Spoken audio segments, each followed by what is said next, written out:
আজকে আমরা তিন ভাষায় অঙ্গ প্রত্যঙ্গের নাম শিখব। কয় ভাষায়?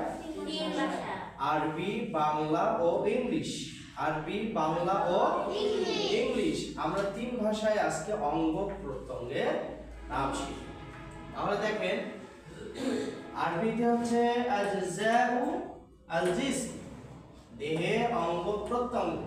ইংলিশে হবে বডি পার্টস। Body parts. সবাই আমার সাথে বলো, জিসম অর্থ শরীর। জিসম অর্থ শরীর। তাহলে ইংলিশে কি হবে? বডি। বলেন, বডি অর্থ শরীর। বডি অর্থ শরীর। রাসুন অর্থ মাথা। রাসুল অর্থ মাথা। হেড অর্থ মাথা। হেড অর্থ মাথা। জুমজুমা অর্থ মাথার খুলি। জুমজুমা অর্থ মাথার খুলি। স্কাল অর্থ মাথার খুলি। স্কাল অর্থ মাথার খুলি। শাউন অর্থ চুল। শাউন অর্থ চুল। হেয়ার অর্থ চুল। হেয়ার অর্থ চুল। বলেন, জাবিন অর্থ কপাল। জাবিন অর্থ কপাল। ফরহেড অর্থ কপাল। ফরহেড অর্থ কপাল। ওয়াজহুন অর্থ মুখমণ্ডল। ওয়াজহুন অর্থ মুখমণ্ডল। ফেস অর্থ মুখমণ্ডল। ফেস অর্থ মুখমণ্ডল। খদ্দুন অর্থ গাল।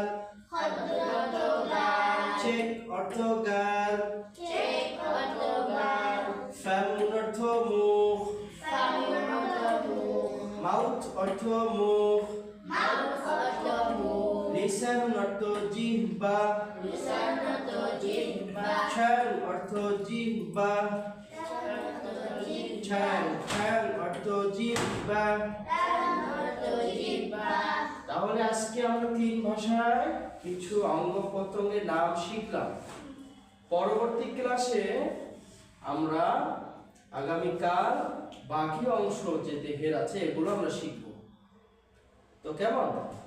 হ্যালো। আচ্ছা, আপনারা সবাই একসঙ্গে বলেন তো দেখি, জিসম অর্থ কি? শরীর। বডি অর্থ কি? শরীর। রাসুল অর্থ কি? মাথা। হেড অর্থ কি? মাথা। জুমজুমা অর্থ কি? মাথা খুলি। স্কাল অর্থ কি? মাথা খুলি। শাউন অর্থ কি? চুল। হেয়ার অর্থ কি? চুল। আচ্ছা, জাবিন অর্থ কি?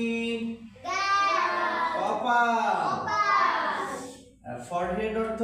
কপাল। ওয়াজহুন অর্থ?